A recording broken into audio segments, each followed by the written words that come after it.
While it's not a good idea to use global variables, using global constants is perfectly okay. These values won't change while the program is running. We make them all caps because that's a common way of indicating that they're constants. To use them, I have to declare global hot, global warm, and global cold. I'm also getting the library, the function absolute value, and you can go out to the link here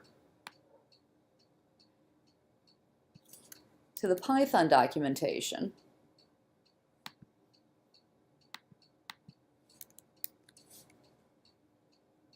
and it has built-in functions. So this isn't something that you need to import.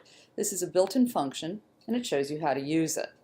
And anytime you need to learn something, you can Google it to find out if it exists, or you can go directly to the documentation and check for it.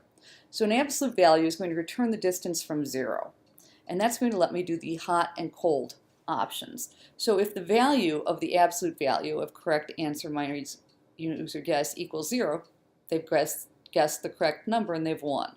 Otherwise, if the value is less than hot, they're within 5 places, it's going to say hot, guess again, and you'll pass back false. I'm going to leave it to you to add the warm and the cold values based on the hot, warm, cold up at the top. So you will complete this program and hand it in. I'll show you that it works. So if I want it to be hot, I'm going to put in 67. And if I want it to be freezing, which is my else, my final else in the elif statement, I'm going to put in 78 or 79. And if I want to win, I'll put in 66. So this shows you most of the program. You've got a couple lines to finish. Please create the program based on the 3 videos and hand it in.